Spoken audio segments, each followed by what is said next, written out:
So the Aotearoa Circle is a leadership organisation. It is a group of more than 50 public and private organisations that have come together to achieve our mission of restoring our natural capital for future generations. In terms of leadership for Aotearoa Circle, we seek to get out in front and get things done. A very proactive, action-focused organisation, which I'm sure many of our partners can contest to in this room. And what's really, I think, the source of Aotearoa Circle is the partnership approach, so that we can bring public and private sector together to do the mahi together. As believed by Sir Rob Fenwick, caring for Aotearoa is a core responsibility for all New Zealanders. And I think that's what brings us together here in this room, representing different aspects of this country. Aotearoa Circle plays an important role in terms of transforming our economic, environmental, social, business and industrial systems to respond to climate change. And their work really complements the mahi that is already underway, both in the public and private sectors in important areas such as agriculture and industry. So I acknowledge that as well. 2030 is only 80 months away, 6.8 years. This means that it's time to move from words to action. At the end of this year, we will deliver on our second emissions reduction plan, which will step through how we will meet our emissions budget for the second half of this decade. While we will focus on highly impactful actions that will move the dial, tackling the key drivers of our emissions in our economy is critical. Today I'm just providing a short preview of the report that we've prepared for Vicky and the team at the Aotearoa Circle, which is in relation to emerging trade and disclosure requirements affecting New Zealand companies.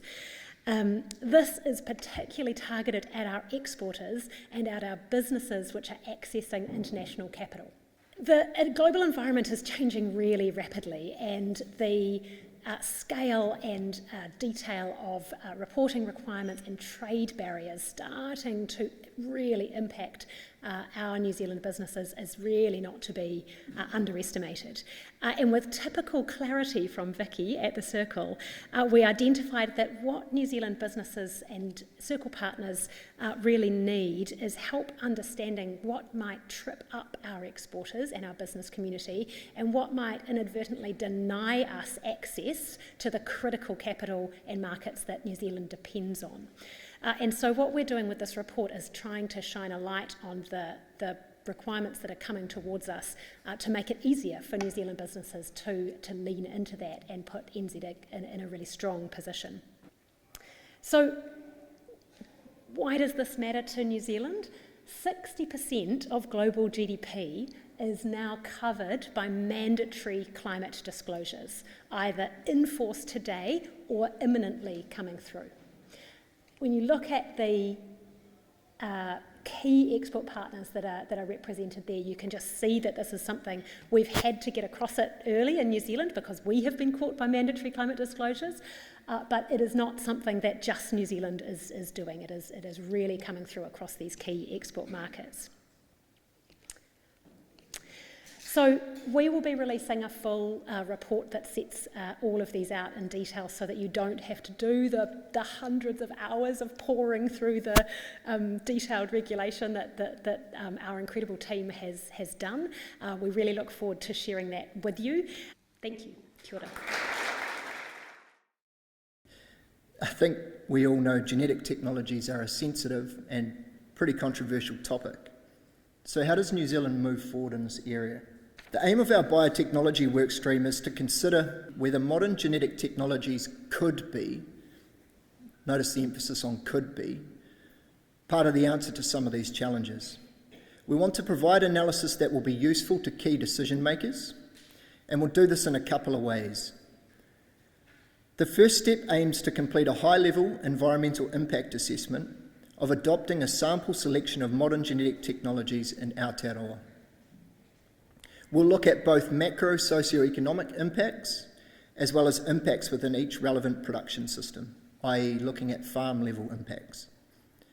As part of our macro analysis, we will consider the implications for farmers, consumers, markets, and the overall economy. Cultural impacts have to be considered, but more detailed work will be required here. To give you a sense of some of the case studies that we're working with, and I'm happy to talk more about these later in the day if anyone has any questions, I've included a couple of examples. So for example, in dairy, we're looking at a clover species which produces high condensed tannins and leaf tissue to increase animal productivity and lower emissions. For horticulture, we're looking at rapidly flowering apple trees. These can be used to speed up the breeding process. And for forestry, we're considering modified sterile Douglas fir trees to support wilding control.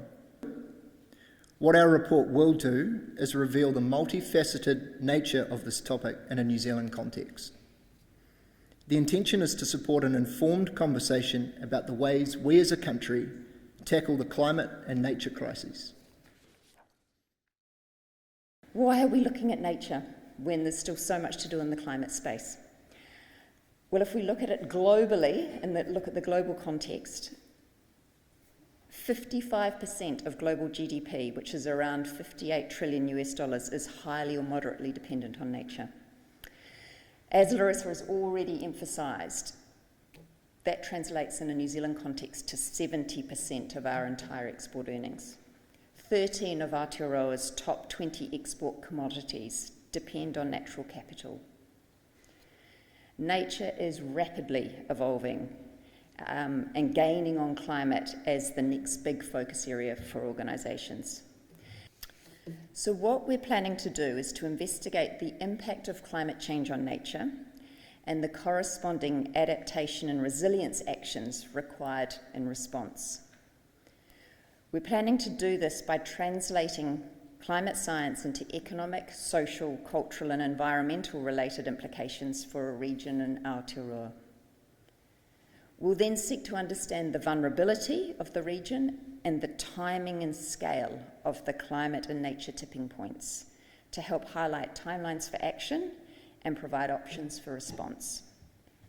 And the big reveal is that the region that we've selected for this pilot is the Bay of Plenty. And we've chosen this region because it's a region with diverse regional activities contributing to economic growth. It has significant ecosystems and species. It has dependencies on nature and climate. And then it has related vulnerabilities to climate change and nature loss. And it's a region of national significance. It's also my pleasure today to introduce the Aotearoa Circle Governing Natural Capital course. This is being led by the Aotearoa Circle in partnership with Deloitte, and it's enabling leading directors to go beyond just the environment and climate to explore Aotearoa New Zealand's critical economic and cultural relationship with nature, as we've heard mention already, with 70% of our GDP relying on nature for our prosperity. And we want to embrace the leadership roles that are needed to help protect and restore our natural capital. Covering 2 sessions in 2024, we will explore the global situation for nature, the regulatory and market landscape, as Nicola referred to, and what this means for Aotearoa New Zealand, both from a risk but also as a significant opportunity for our economy. By engaging with global and local leaders, we will support directors to recognise their duties relating to nature and prepare for the regulatory and market environments of the future. How do we value Te Taio in Aotearoa? How do we access the investment required to repair and restore our natural capital? How do we use solutions like biodiversity markets to value, fund and accelerate the activities that will provide positive benefits for nature and for our communities? We have 11 work streams on the go, so you have a glimpse today of 4 of them, and I hope you've really enjoyed hearing what we've done. And if you're thinking that's a lot on, it's fair to say that's true, but we have a sense of urgency about the work that has to be done to restore nature in Aotearoa. One final point I want to leave you with is that a focus on nature can potentially help us solve 2 problems for this price of one. A climate crisis is a subset of the nature crisis, In turn, the nature crisis exacerbates the climate crisis in a negative feedback loop. The two are interdependent, but the solutions are too. If we regenerate our natural capital, we are fighting climate change and buffering ourselves against its worst impacts.